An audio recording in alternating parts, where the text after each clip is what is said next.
नमस्कार मित्रमैत्रिणींनो, बंधू भगिनींनो, सुंदर कलाकृती या यूट्यूब चॅनलवरती मी धीरज आपणा सर्वांचं हार्दिक स्वागत करतो. श्रोते हो, मागे ज्या कथा पाठवल्या त्याला तुम्ही उदंड प्रतिसाद दिलात त्याबद्दल आपले धन्यवाद. हेच बघून आता सुंदर कलाकृती यावरती अजून एक कथा आपल्यासाठी पाठवतो आहे. त्या कथेचं नाव आहे प्रॉमिस. कथा काल्पनिकच, परंतु यातून काहीतरी बोध देण्याचा नक्कीच प्रयत्न केला आहे.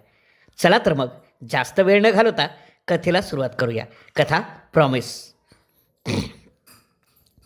ही कथा आहे एका गावची. एका खेड्यामध्ये दोन भाऊ राहत होते. एकाचं नाव होतं राजेश, तर दुसऱ्याचं नाव होतं सुनील. सुनील हा लहानपणापासूनच अंध असल्यामुळे त्याला कुठे जास्त बाहेर फिरता येत नव्हतं की कुठे वावरता येत नव्हतं. परंतु राजेश हा त्याला खूप जीव लावायचा. तो त्याच्यापेक्षा मोठा असल्यामुळे तो त्याला सगळीकडे घेऊन फिरायचा. त्याला प्रत्येक गोष्ट एक्सप्लेन करून सांगायचा. हे असं ते तसं प्रत्येक गोष्ट त्याला हात धरून दाखवायचा. आपल्याबरोबर डोळसांच्या बरोबरीने त्याला खेळायलाही घ्यायचा. आणि जर कोणी डोळसांनी त्याची काही मस्करी केली तर त्याची चांगली पिटाई केल्याशिवाय तो सोडत नव्हता. असेच दिवसामागून दिवस, वर्षांमागून वर्ष चालले होते. राजेश आणि सुनील हळूहळू मोठे होत होते. परिस्थिती फार नाजूक. परंतु राजेशचे वडील धोंडूपंत आणि आई धोंडाबाई हे दोघांचाही छान प्रकारे सांभाळ करत होते. डोळसा इतकंच त्या अंध मुलालासुद्धा तेवढंच प्राधान्य द्यायचे. आपल्या या अंध मुलावरती प्रेम करणारा राजेशसारखा मोठा भाऊ आहे हे बघून तिला खूप हायसं वाटायचं.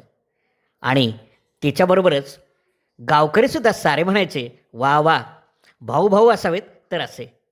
असेच दिवसामागून दिवस, वर्षांमागून वर्ष चालली होती. राजेश आणि सुनील आता मोठा झाला होता. राजेशचं एका सुंदर तरुणीशी लग्न झालं. तिचं नाव होतं राजश्री. पुढे भाऊ कितीही चांगला असला तरी भाऊजया मात्र आपले नसतात, हेच खरं. काही दिवसातच सुनीलचा राजश्रीत विश्वास करायला लागली. एके दिवशी राजश्रीचं म्हणणं होतं की आपण पिक्चरला जावं आणि सुनीलला एका गावात खूप मोठा ऑर्केस्ट्रा होता, तिथे घेऊन जाण्याचं राजेशचं म्हणणं होतं. राजश्री आणि सुनील यांच्यातला संवाद. काय हो, आता कुठे निघालात तुम्ही? अगं, गावात ऑर्केस्ट्रा आलाय, बघूयात, सुनीलसाठी थोडासा प्रयत्न करून बघूयात. अगं, कोणी ना कोणीतरी त्याच्या कलेची कदर करेल. मी त्याला घेऊन जातोय. अहो काय हो, मी म्हणत होते आज आपण पिक्चरला जायचं होतं, तर याला कुठे घेऊन चाललात आणि त्याला घेऊन काय होणार आहे? हे बघ राजश्री, अगं तो जर स्वतःच्या पायावरती उभा राहिला, त्याला जर कोणीतरी उचललं तर आपल्याही घराचं नाव निघेल. पिक्चरला आज नाही तर उद्या जाऊ. हो, खुशाल जा. हा, खूप मोठे कलावंत सोडले आणि तुमच्या भावाला उचलायला बसलेत. हो, खूप गुणवंत आहे हा तुमचा भाऊ. त्याला घेऊन जा. हा, घेऊन जा त्याला. कोणीतरी उचलेलं म्हणे. त्याला कोण उचलणार आहे? तो असा आंधळा, त्याला हात धरून कोण नेणार तिथे प्रत्येक वेळेला? आणि असं काय गातं होतं? शट अप राजश्री, त्याच्याबद्दल एक अक्षरही बोललेलं मला चालणार नाही. दादा, अरे कशाला भांडतोस तू? हे बघ, राहू दे, माझं राहू दे. हे बघ, तुलाही काहीतरी स्वातंत्र्य आहे, वहिनी जाऊ दे, तुम्ही जा पिक्चरला. हो हो, शांत बस हा. हे बघ राजश्री, अजूनही सांगतो, काय कराल हो तुम्ही, काय कराल? हा, तुमच्याशी लग्न केलं ही चूक केली. मोठ्या आशेने मोठ्या आशेने लग्न केलं हो मी तुमच्याशी. आणि हे काय बघितलं तर तुम्ही आंधळ्या भावाला घेऊन फिरताय. माझे काही स्वप्न आहेत की नाही? हे बघ वहिनी, रडू नकोस. हो जा. हे बघ राजश्री, मारा मारा तुम्ही, मला मारा. दादा दादा नाही. हे बघ सुनील, तू तिच्याकडे लक्ष देऊ नकोस. चल, तू गाण्यावरती फोकस कर. राजस सुनीलला घेऊन जातो. खूप मोठा ऑर्केस्ट्रा होतो. सारीकडे कौतुक तर होतच, परंतु काहीच होत नाही. असेच दिवसामागून दिवस, महिन्यांमागून महिने, वर्षांमागून वर्ष जातात. आणि पुढे धोंडीबा आणि धोंडाबाई दोघेही मरण पावतात. त्यानंतरचे दिवस हे बघा, मी तुम्हाला आता स्पष्टच सांगते. काय सांगणार आहेस आता तू? एक तर याला कुठेतरी आश्रममध्ये नेऊन टाका, नाहीतर कसलं तरी औषध देऊन मारून टाका, नाहीतर मला तरी द्या, मी नाही राहू शकत. हे बघ राजश्री, तो माझा भाऊ आहे. असेल, मला नाही माहिती. शेवटी काय करणार बिचारा, तोही निराश होतो आणि एका मित्राच्या मदतीने चांगलंसं आश्रम बघून त्याला तिथे टाकून देतो. परंतु दर रविवारी तो त्याला तिथे भेटायला जात असतो. असेच दिवसामागून दिवस, महिन्यांमागून महिने, वर्षांमागून वर्ष चालली होती. एके दिवशी गॅदरिंगचे दिवस जवळ आले होते. सर्वांकडे मोबाईल होते. दादा भेटायला आल्यानंतर त्याने हट्ट केला, दादा दादा मला गॅदरिंगमध्ये गाणं पाठ करण्यासाठी मोबाईल नाही रे. मग मला मोबाईल पाहिजे. माझं गाणं सर्व उत्कृष्ट व्हावं म्हणून मी खूप प्रयत्न करतो आहे, परंतु मला खूप अडचणी येत आहेत.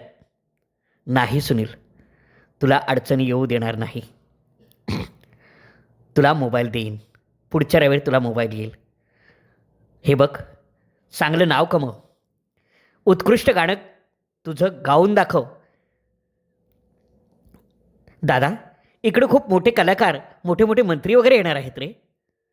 मग म्हणूनच तुला मोबाईल देतो मी आणि चांगलं नाव करतो की त्या कलाकारांनी, त्या लोकांनी तुला उचललं पाहिजे. तू स्वतःच्या पायावरती उभं राहा. करशील ना तू हे सगळं? प्रॉमिस दे मला. दादा, मी नक्कीच प्रयत्न करेन. सुनीलचा गळा दाटून येतो. राजेश जातो. बघता बघता गॅदरिंगची रिहर्सल चालू असते. अखेर तो रविवार येतो. पहाटे 4 वाजता सुनीलला एक स्वप्न पडतं. त्या स्वप्नामध्ये राजेश सुनीलला मोबाईल दाखवतोय, मोबाईल आणलाय, हे स्वप्न पडतं. सुनील जागा होतो. सुनीलला आता झोप लागत नसते. सुनील लवकर उठतो, आंघोळ करतो आणि दादाची वाट पाहत असतो. दुपारचे 3, 4, 5 वाजतात, परंतु दादा येत नाही. अखेर राजेशचा मोबाईल घेऊन येता येताच ॲक्सिडेंट झालेला असतो.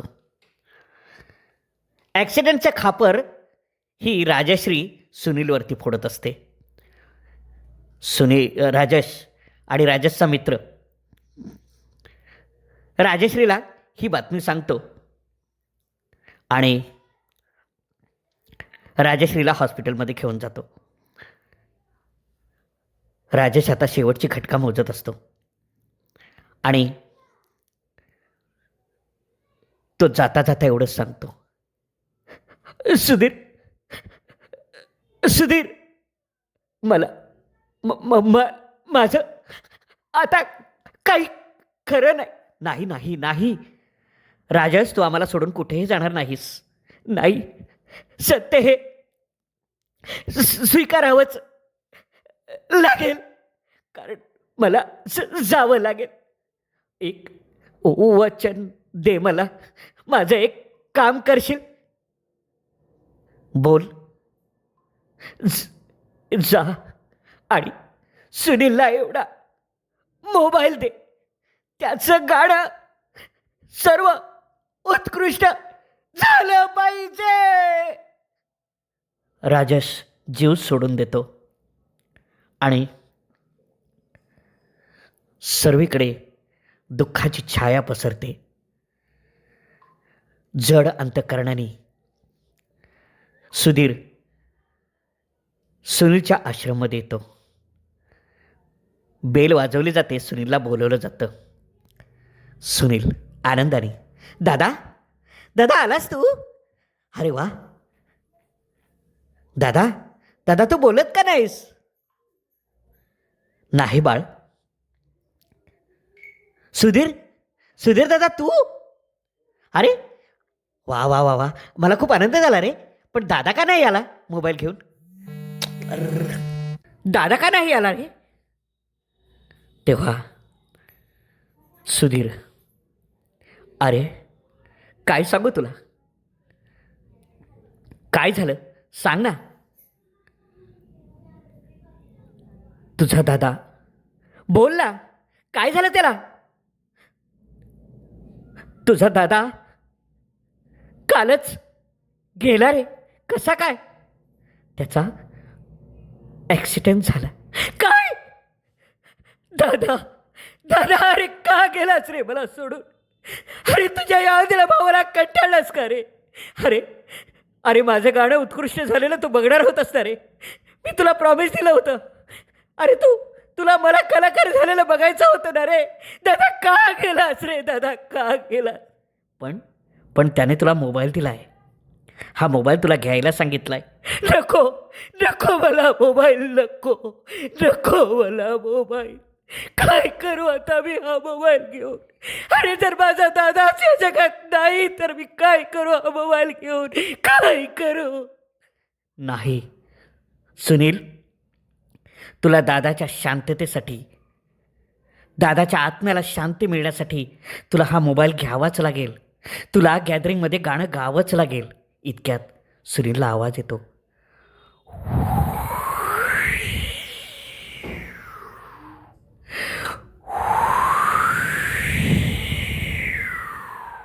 सुनील, मोबाईल घे घे घे घे. तुला माझं प्रॉमिस पूर्ण करायचं आहे ना. मग मोबाईल घे घे घे घे घे तो मोबाईल बाय आणि कर तुझं उत्कृष्ट गाणं आणि दाखवूया समाजाला काहीतरी तरी तरी तरी तरी. हो हो घेतो मी मोबाईल. शेवटी सुनील जड अंतकरणाने मोबाईल घेतो आणि त्याला सुधीर मोबाईल दाखवतो. सुनील जड अंतकरणाने त्याला थँक्यू म्हणून आश्रममध्ये जातो. पुढे काही दिवस जातात आणि गॅदरिंगमध्ये सर्व उत्कृष्ट गाणं त्याचं होतं आणि त्याला एक संगीतकार उचलतो. पुढे त्याचं खूप नाव होतं. अनेक चित्रपटांमध्ये त्याला गायची संधी मिळते. पुढे तो गायक, संगीतकार म्हणून नावारूपाला येतो आणि पुन्हा एकदा आवाज येतो. शाबास बास सुनील, खऱ्या अर्थाने मला मुक्ती मिळाली. खरंच पूर्ण केलंच तू माझं प्रॉमिस. मित्रमैत्रिणींनो, ही कथा तुम्हाला कशी वाटली जरूर सांगा आणि चॅनलला सबस्क्राईब करायला विसरू नका. धन्यवाद.